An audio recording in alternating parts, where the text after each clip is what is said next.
Dice, contesta la pregunta, ¿verdad? ¿Son enemigos o son amigos? Las relaciones determinan si los ministros y sus congregaciones se complementan uno al otro como amigos o enemigos. Muchos problemas de las iglesias se dan, no se van. A decir, de acuerdo con el amor y con la confianza que tengan o no tengan en sus ministros, y no depende del problema. Así que tienes un problema en la iglesia y el problema se puede resolver bien sencillo, pero si hay un conflicto entre el pastor y los miembros, ese problema que se puede resolver bien sencillo se convierte en un problema mayor que no se puede ni resolver. A la vuelta de la moneda, si hay una buena relación entre el pastor y los ministros y el problema existe, es más fácil que el problema sea resuelto. Amén. Porque hay amor, porque hay confianza. ¿Sí? Y vamos a hablar un poquito más acerca de eso. Las experiencias compartidas de la vida aumentan la edificación de buenas relaciones entre el ministro y el miembro. Mediante su cuidado compasivo e interés genuino, el ministro hace saber a su gente cuánto significan para él. Y todo ello descansa sobre la integridad personal del ministro. Hay que tener como ministros un cuidado compasivo, un cuidado con un interés genuino, como dice aquí. ¿Ven? Está muy chiquita la letra, ¿verdad? Bien chiquitas. Recuerden que los PowerPoints se los voy a mandar al final del curso para que usted los tenga. Ahorita no se los voy a mandar todavía para terminar con las calificaciones y todo eso, pero ya cuando tenga todo listo voy a ponerlos ahí en el grupo, ¿ok? De nada, hermanos. Y voy a corregir los typos que hice. Los modelos para el ministro. Aquí en este capítulo hablaba de 4 modelos. Un modelo de un líder ejecutivo que hace las cosas que sucedan, no importa lo que cueste o consecuencias. La autoridad viene de arriba y de arriba para abajo, por un medio de un mandato. O sea, se va a hacer porque yo te mando, y ese es el ministro ejecutivo. Ve a la iglesia como una empresa. Ve a la iglesia como que él es como dirían por ahí, él es el jefe, todos los demás hacen lo que el jefe dice porque eso es lo que él piensa que es mejor. ¿Sí? Amén. Pero cuando no se acuerdan la palabra, como no se Para allá vamos, hermano.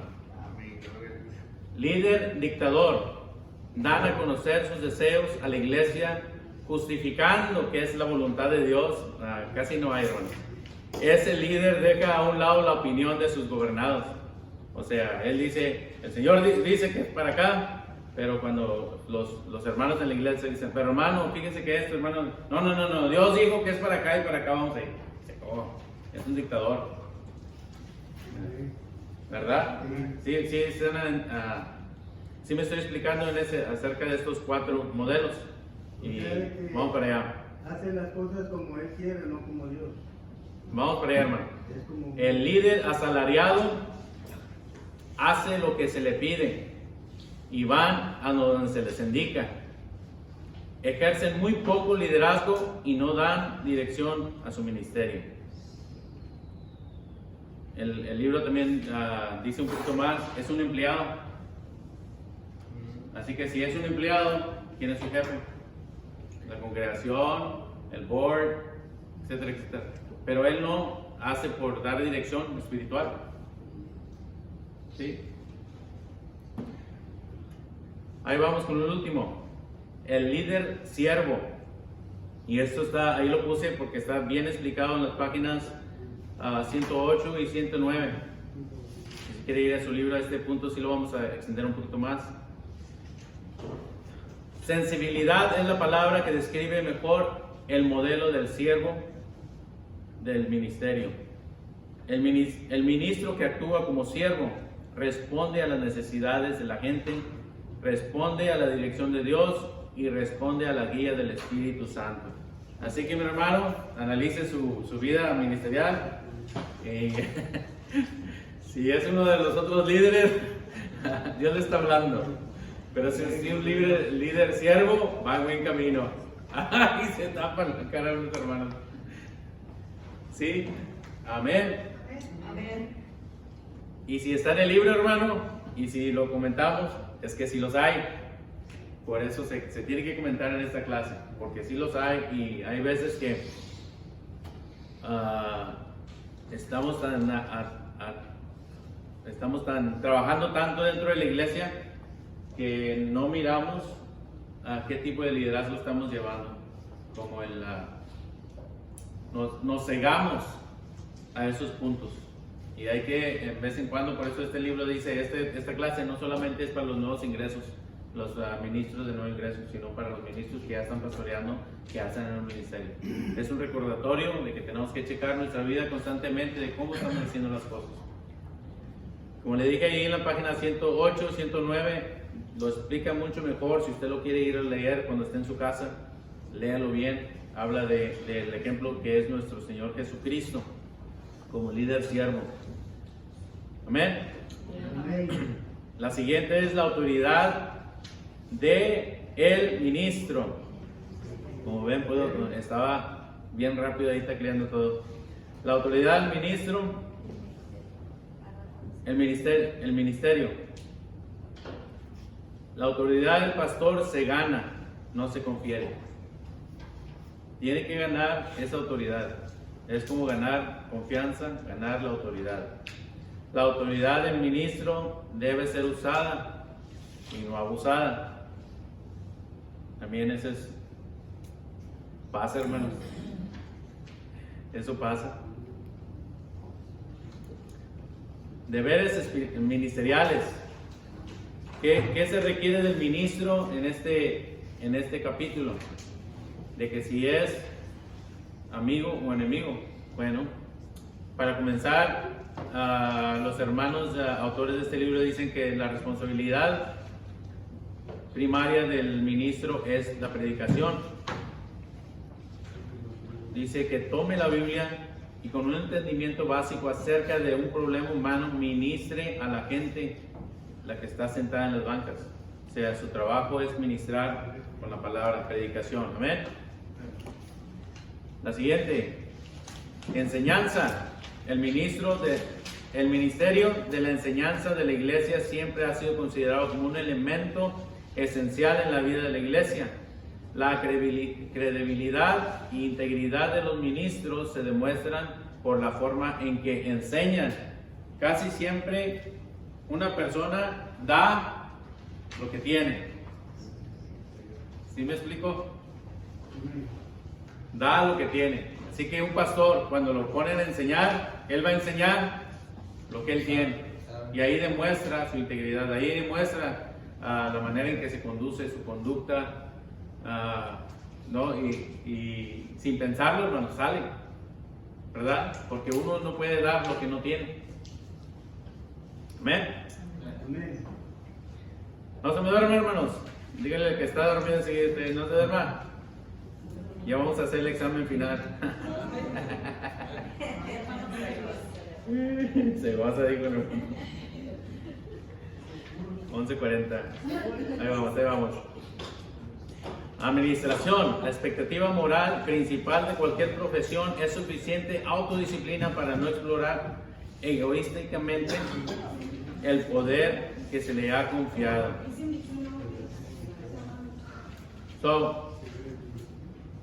Un pastor debe saber administrar. Y aquí en el libro habla de diferentes maneras que ministra, pero interesantemente, finanzas no es lo primero que menciona como debe saber ministrar. Las personas son las que dice el libro que él debe saber administrar. Cómo se le habla a una persona, cómo se trata a la otra persona, que él ministra su conducta en el pueblo. O sea, me quedé, oye, pues si me fueran dicho el pastor, cómo ministra, lo primero que se me viene a la mente es finanzas, ¿verdad? De la iglesia. Bueno, eso no es. La administración, como él, su integridad, su conducta, su carácter, como él ministra a las iglesias, a los hermanos que están en las bancas. ¿Amén? Y luego también menciona lo de las finanzas. Y ya dice un poquito más, si usted quiere ir y volver a leer, dice un poquito más qué recomiendan en cuanto a las finanzas y la administración, para no caer en problemas de falta de administración financiera. Amén. Amén. Consejería. Y aquí también hace referencia al capítulo 3, algo que platicamos en la última clase. La consejería del pastor es más del 90%, es un consejo pastoral típico. O sea que entre paredes o entre salidas o en un cabecito están platicando con su pastor y el pastor lo aconseja. Entre la plática, tal vez no era una sesión de consejería, pero en sí usted le está platicando al pastor lo que está pasando y el pastor le está dando consejo. ¿Sí? Es algo de todos los días. El pastor aconseja a los feligreses todos los días. Pero también nos enseña el libro que hay consejería, ¿cómo se dice esa palabra? Perspicaz.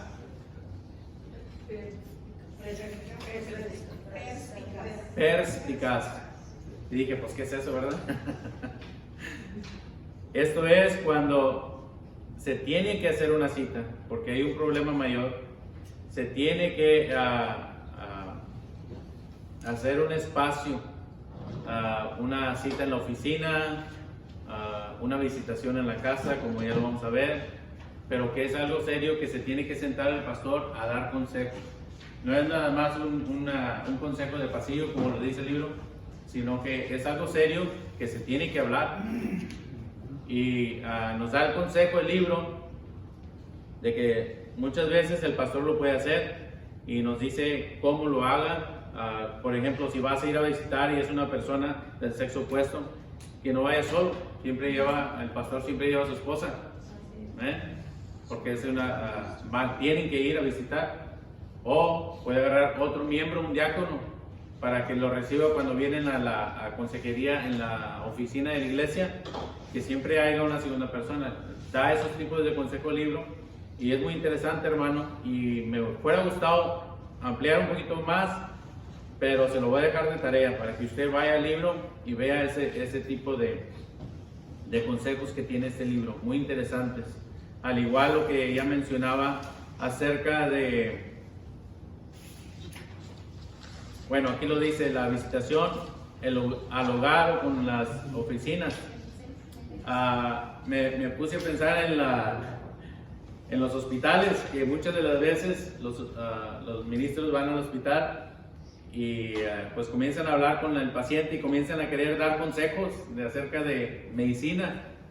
Y dice aquí el libro muy claramente, usted no es doctor, deje las medicinas y deje los consejos, usted va a ministrar al espíritu, al alma. ¿Sí? No trate de dar consejos de que, no, que mi abuelita se hacía un té de palo azul y mejor tómate el té de palo azul. Hermano, tiene una piedra en el libro, deje que el médico haga lo médico.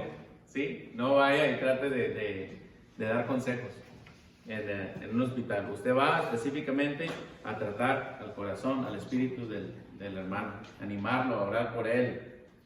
Amén. Porque sabemos que el Señor sana todavía, ¿verdad? Amén. Y ahí también están los deberes básicos, como las bodas. Y ahí se mete un poquito en lo de las bodas, de que hay cierto tipo de problemas cuando un pastor se le pide que si nos casa, tiene que ver en qué estado cívico está.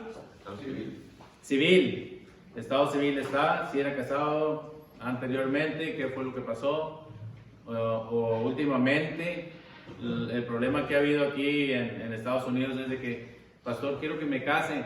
Claro, vengan a la consejería matrimonial, y llegan dos varones, chico, espérate.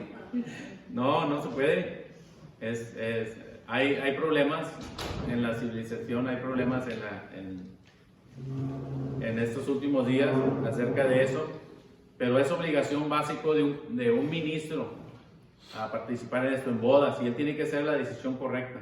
Éticamente, él tiene que tomar buenas decisiones. Presentación de niños, cuando van a presentar los niños, tenemos que explicar que los niños no se bautizan, y ahí en nuestra organización explicamos claramente cuál es la razón por qué los niños no se bautizan, ¿sí? Y no vamos a entrar en ese punto, pero los niños sí se presentan como José y María fueron a presentar a Jesús al templo. Se presentan, hermanos. Amén. Y funerales también. Ahorita regreso con usted, hermano. Funerales también hay que atender a las necesidades. Cuando alguien de nuestra congregación, el Señor dice que hasta aquí, nosotros tenemos que estar listos, ¿sí? Como ministros tenemos que ministrar a la familia, ministrar el consuelo del Espíritu Santo. Amén. Sí, hermano, un comentario mío decir. Conforme a la presentación de niños, solamente son niños chiquitos o Bueno,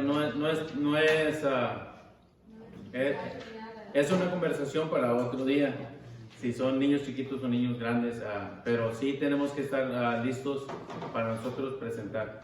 Puede ser una familia que viene y que son convertidas toda la familia y traen, ya no son niños de 5 años para abajo, son 8, 10, hasta puede ser de 15, quiero presentar a mis hijos ante el Señor. ¿Sí me explico? Pero ahí vamos a meternos a un tema que nos va a desviar de lo que queremos cubrir el día de hoy. Sí, por eso le digo, tenemos que estar listos para hacer este tipo de deberes ministeriales. Amén. El éxito ministerial. La definición del éxito, según los resultados, es estrictamente números. Eso lo podemos ver en nuestros trabajos, que los números hablan. Y si nos va bien en los números, si estamos bien en ventas, si estamos bien en envíos, donde está generando dinero, estamos bien. Pero si los números están mal, si las cuentas del banco están en rojo, los números están mal. Y eso es lo que este primer punto dice, que el éxito para algunos son estrictamente números. La segunda manera de medir el éxito es por medirlo de la satisfacción personal.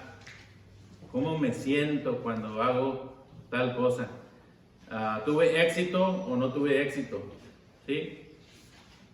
La tercera medida de éxito es un acercamiento espiritual que evalúa el compromiso y la fidelidad. Esta tercera y última es, como dice el libro, la medida correcta, ¿sí?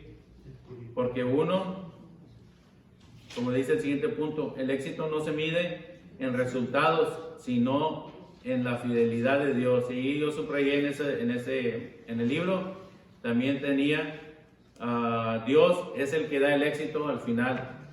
Él nos va a dar la corona de justicia, nos va a dar las coronas que como ministros de aquí en la tierra hemos obtenido. Ese es el éxito. Nuestro trabajo hoy en día es anunciar el Evangelio y cuidar el rebaño del Señor. Amén. No se mide ni con números, ni se mide de que me siento bien, no se mide siendo fiel como ministro a Dios.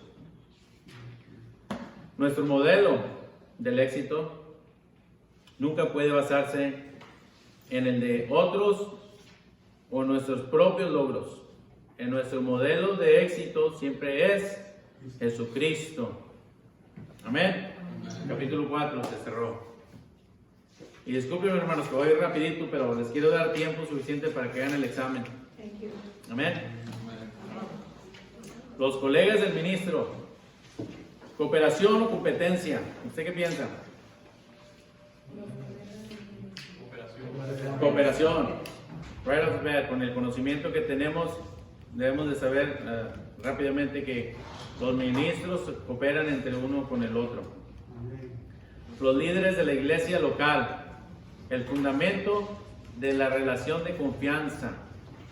Dice, los cambios que deben hacerse en una iglesia pueden realizarse porque la gente confía en el pastor para guiarlos en forma adecuada. ¿Sí? Tiene que ver la confianza y la gente va a confiar en el pastor.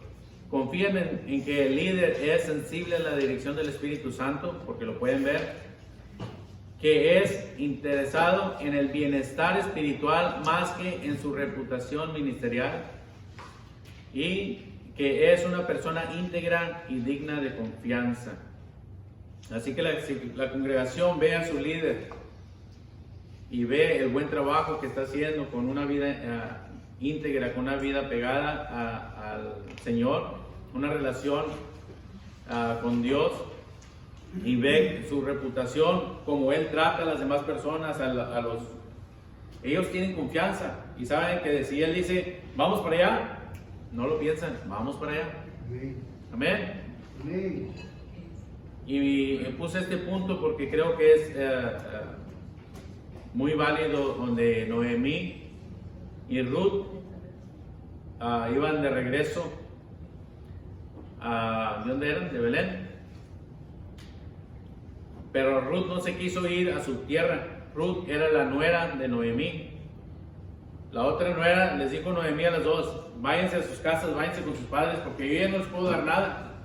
Había muerto el esposo de Noemí, habían muerto los hijos de Noemí, que eran los esposos de esas dos nueras, y ella dijo, pues Dios ya me maldijo, ya me voy a regresar a mi tierra, ¿qué más hago?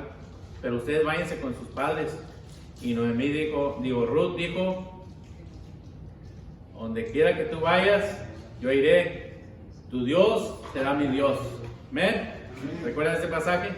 Amén. Y aquí el libro lo pone de esta manera. Ruth creyó en Dios de Noemí porque primero había creído en Noemí. Ella tuvo que ver algo en Noemí, Ruth tuvo que ver algo en Noemí que vino al conocimiento de Dios. ¿Sí? Por Noemí, Ruth creyó. Así que por nosotros, ministros, va a haber muchas personas que van a creer en Dios. ¿Sí? Así que qué responsabilidad tenemos, hermanos. Not like you. Es una responsabilidad muy grande. Porque igual, hermano, si hacemos las cosas mal, ¿qué va a pasar? A la inversa. Lo contrario. Y dice Jesús, si alguno desvía a mis hijos, es mejor ponerse una soga, una piedra y aventarse el mar. Tiene su lado que el pastor, siendo íntegro, traiga a las personas a los pies del Señor. Amén. Y el otro lado, que el pastor falle o el ministro falle y sea lo contrario. Y por eso decía aquí, Ruth creyó en el Dios de Noemí porque primero había conocido a Noemí. Cuando se rompe la confianza, estás en un ministerio y se rompió la confianza.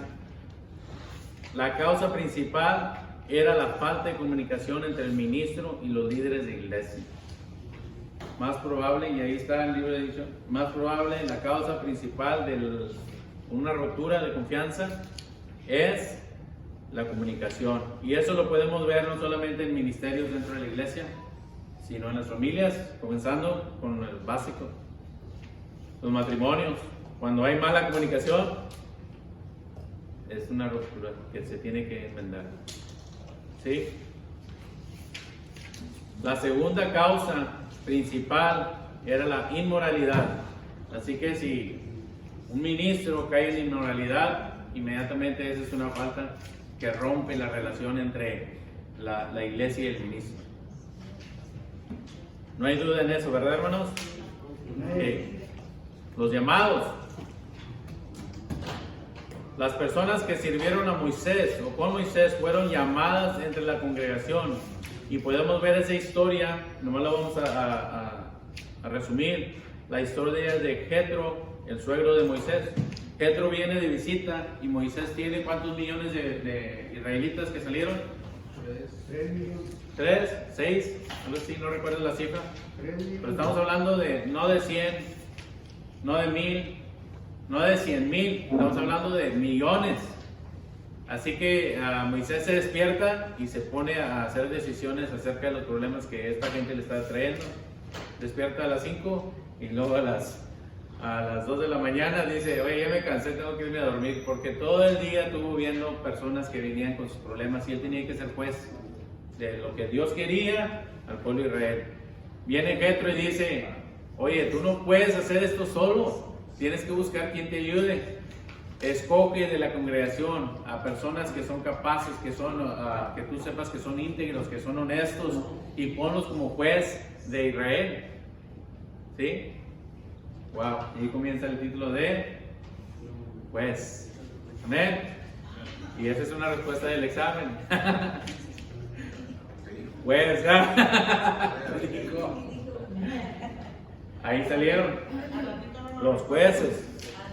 So, vamos a regresar. Vino Jetro a visitar a Moisés y vio que tenía el problema de que Moisés tenía mucho trabajo. Así que todos los cristianos somos dotados en diferentes formas. Todos los dones son dones del Espíritu Santo y todos los dones son para el uso de la edificación de la iglesia. Así que aquí la lección es de que no solo Moisés lo podía usar al Señor, sino quería usar a todos. Amén. Quería usar usted, mi hermano, usted, a todos, a mí. Dios nos quiere usar. Amén. Somos llamados. El ministerio es el ministerio es ministerio por lo que se hace, más a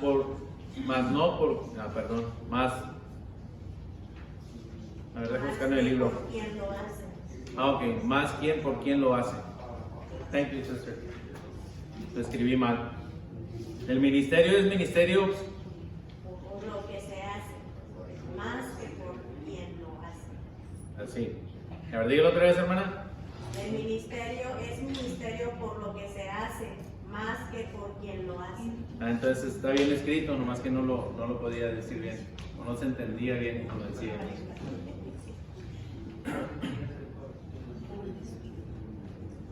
¿Sí está claro? ¿Ya mero? ¿Ya mero? ¿Examen? Características. Están sufriendo, no se preocupen, está bien fácil, está bien fácil. La capacidad, los dones espirituales dados por Dios, los dones naturales que posee una persona y la habilidad adquirida que se obtiene por una educación o una experiencia. Esa es la capacidad de una persona. Lo que Dios nos da como dones, los dones naturales, que también Dios lo da, pero es en nuestra vida natural, y las habilidades que son adquiridas por educación o por experiencia. ¿Ven? Compromiso. El compromiso primero es temer a Dios, ser temerosos de Dios. Comprometido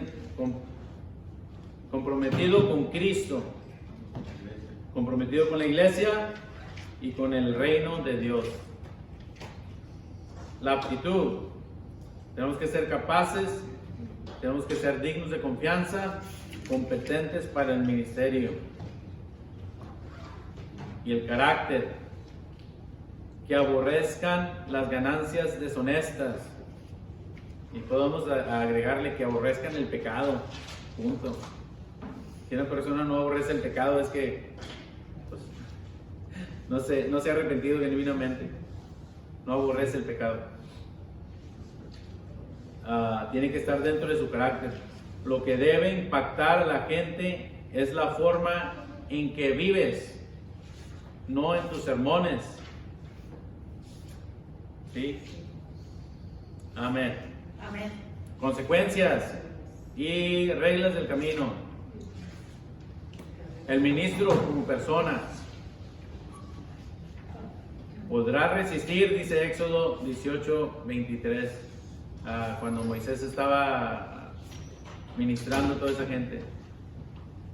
¿Podrá resistir Moisés? Era mucha gente. El ministro y su relación con la iglesia, donde dice en el 23, todo este pueblo irá en paz a su lugar.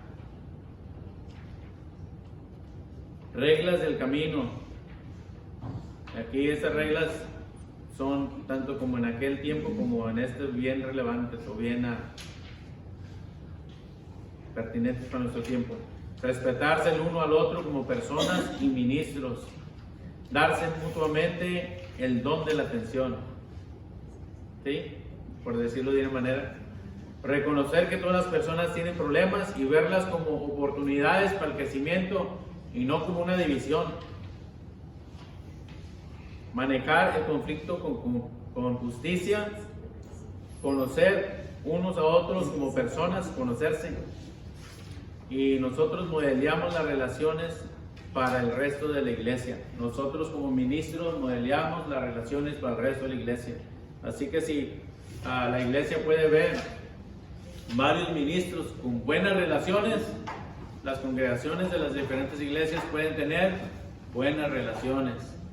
Si un ministro de una congregación X y otra congregación Y están constantemente en conflicto y peleando, ¿qué es lo que va a pasar con las congregaciones? Pues van a estar divididas, conflicto y peleando. Predecesor y sucesor. Ya vamos a terminar. El predecesor, ¿quién es? Por ejemplo, vamos a usar aquí al pastor David, que está recientemente, ¿verdad? Él acaba de ser nominado para tomar una iglesia aquí en Río Hondo. Pero antes de que él llegara, había un predicador antes, un pastor antes. Ese es el predecesor.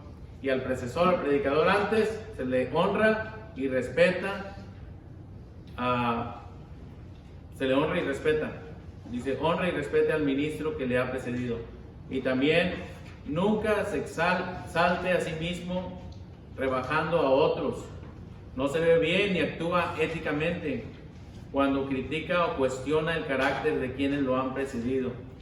Claro, eso. David y yo tomamos esta clase juntos, ¿verdad, David? Así que lo tenemos bien por sentado. Que la manera de llegar al éxito es siendo fiel, como decíamos en el capítulo anterior, o en los puntos anteriores. Nunca debemos de hablar mal de otra persona, mal de otro ministro, nunca. Eso éticamente no está bien. ¿Sí? Y pone en cuestión de duda su carácter y su ética ministerial, hermano. So, no lo haga. Aunque tenga 1000 razones de hacerlo, no lo haga. Listo, hermana, ahí está bien. Gracias, hermana Rubí. El sucesor. Hay 10 razones por qué no se debe de seguir teniendo contacto con la iglesia anterior. Y estas las vimos también porque siempre va a haber emociones con el predecesor. Las emociones negativas siguen saliendo a la superficie. Si la persona que es el sucesor, o el predecesor, perdón, el predecesor salió por una falta de carácter o por una falla, siempre va a haber un conflicto entre lo que experimentaron la iglesia anterior, la iglesia con la persona que estaba anteriormente. Así que no es bueno que el predicador se quede después de haber sido removido y que venga un sucesor. Hay culpa, hay enojo, hay frustración que van a salir. También niega las posibilidades de resolver estas aflicciones directamente y se aferran a fantasmas. No deja seguir adelante al sucesor, a la persona que va llegando. Desaniman a trabajar con sus sentimientos dentro de la comunidad y estimulan una rivalidad entre los miembros. Así que va a haber unos miembros que estuvieron muchos años con el predecesor y pues van a apreciarlo a él. ¿Y qué va a pasar con el sucesor? Lo van a menospreciar. ¿Sí ven? Que siempre va a haber un conflicto si un ministro se queda y un sucesor viene. Siempre va a haber no, pues yo voy con el hermano que porque él no me escucha, o viceversa. ¿Sí me explico, hermanos? Amén. Yo soy de Apolo. Ándale, yo soy de Apolos y yo soy de Pablo. Privan la oportunidad de compartir la aflicción y la soledad, de edificar la fortaleza que resulte del sufrimiento compartido. Así que no se pueden comenzar a sanar heridas si acaso se hirieron o tienen conflictos, y no dejan enfocar la energía de los miembros hacia fuera de la iglesia, o enfocan la energía de los miembros hacia fuera de la iglesia. También se aferran al pasado y quieren seguir peleando las batallas pasadas. No, es que no, hay que cerrar ese capítulo en la iglesia, hermanos, y comenzar con el sucesor. Porque también se confunden las ovejas. ¿A dónde debo de dirigirme? ¿Con el predecesor o con el sucesor? ¿Quién debe ser mi líder? El sucesor. Colocan a su nuevo pastor en una posición embarazosa y no lo dejan trabajar. Y empiezan las comparaciones destructivas y carentes de ética. Comienzan los chismes y no, este hermano, que esto y que no, comienzan a hablar. Y eso es malo, hermanos. Es malo para la iglesia. Siempre tiene que, si un pastor, nos lo explicaba el hermano Reyes, deja la iglesia, siempre tiene que salir, no se puede quedar, porque el nuevo pastor va a llegar y él tiene que ser el líder único. Él tiene que ser la persona en que la iglesia pueda comenzar a entablar relaciones y a adquirir su confianza. Amén. Hermano, Sí. perdón, una idea o un pensamiento. Una vez oí que si entras como un líder o un pastor a un lugar y una oveja dice, pues es que mi pastor, hablando de Sí. es que mi pastor lo hacía de esta manera. Algo que nosotros podemos hacer, el nuevo pastor o nuevo líder, es siempre respetar al pastor anterior e inmediatamente cambiar el pensamiento, o decir, sí, el pastor tal es muy fiel en esto, y inmediatamente cambiar y decir, nosotros queremos hacer y etc. Sí.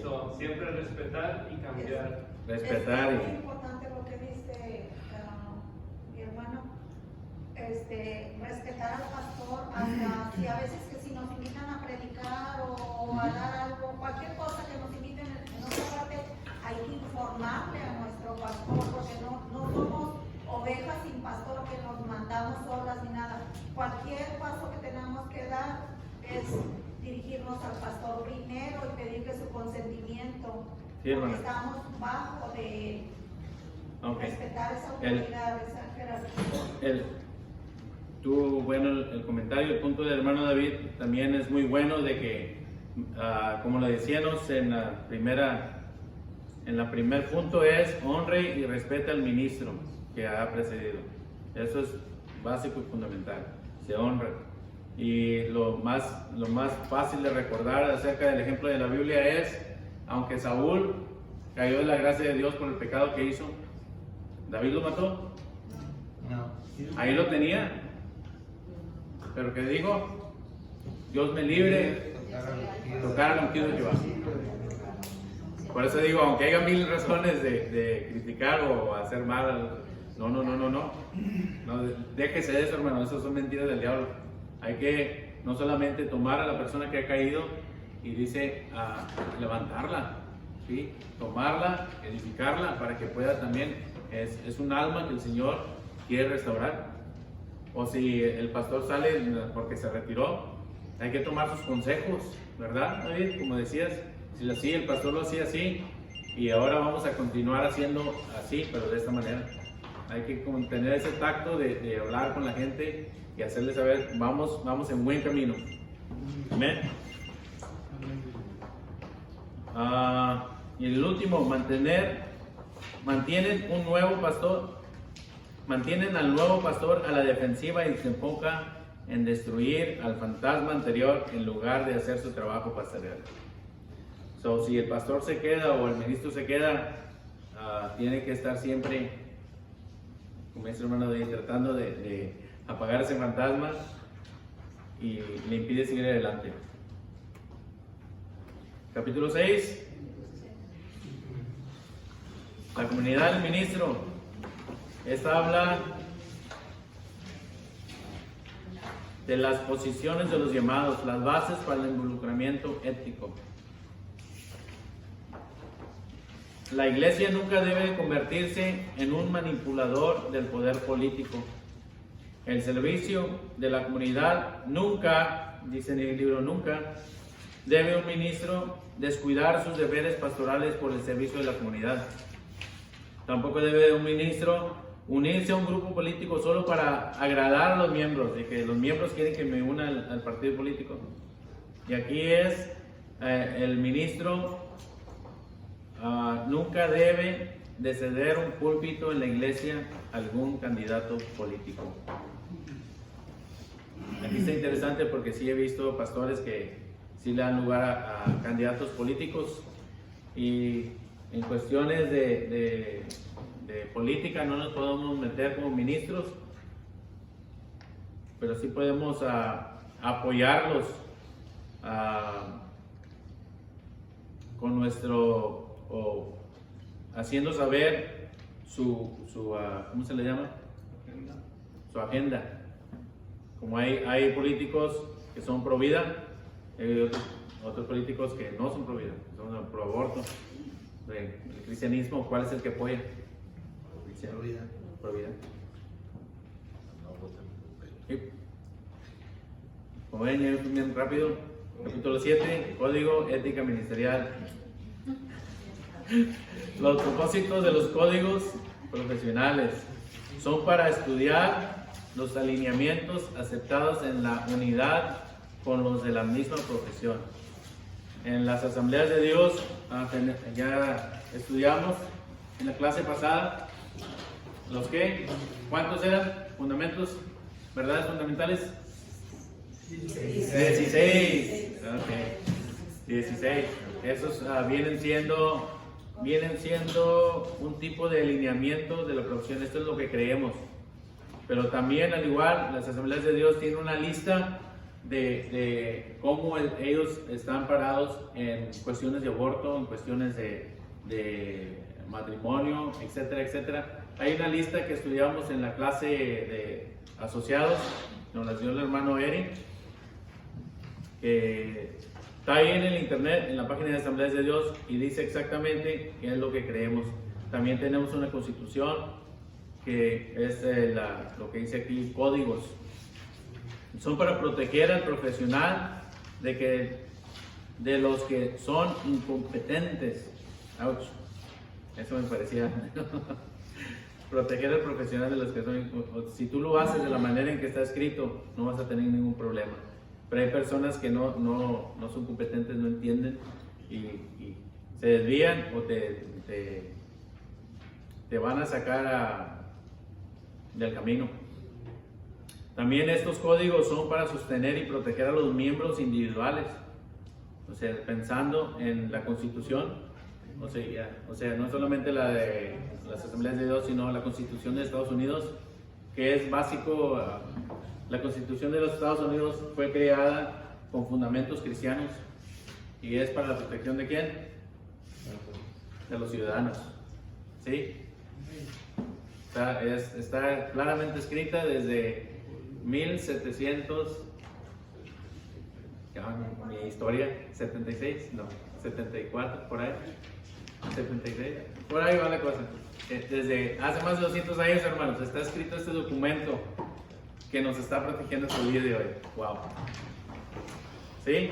Pero tenemos un documento que está más viejo que ese, ¿verdad? Que nos protege. La palabra de Dios, amén. Y los códigos definen la naturaleza de la profesión. Nos ayudan a dirigirnos como ministros y nos definen, ok, el ministro debe hacer esto, el ministro debe hacer aquello. Como ya lo vimos, debe de presidir presentación de niños, debe de presidir bodas, debe estar listo para ir a orar por los enfermos, debe estar listo para evangelizar. Nos da una definición clara de lo que debemos de hacer de nuestra profesión. Y aquí vamos a terminar la clase, hermanos. Amén. Son las 12:15. Tienen 45 minutos. Amén. Una vez más, voy a estar pasando por ahí por su lugar para que me enseñen las notas. Sí. Pues pásalas de una vez. Repártelas, sí. Durante el examen, para no quitarles mucho tiempo. No voy a pasar rapidito por ahí, me enseñan sus notas. Y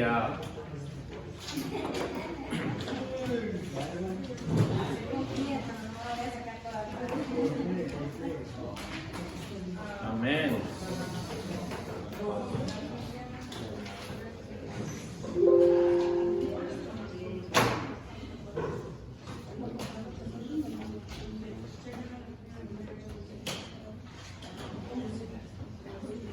Bueno, antes que comiencen, déjenme orar por ustedes, hermanos.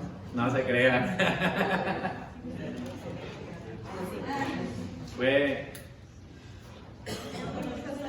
Fue grato, fue un placer, un privilegio darles esta clase.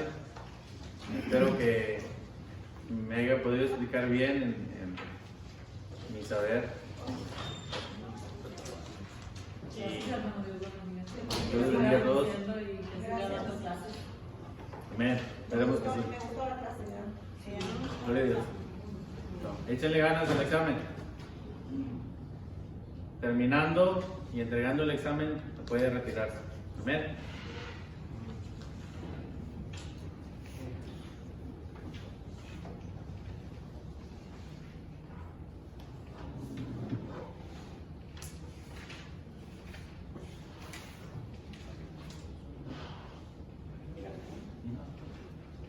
¿Puedes?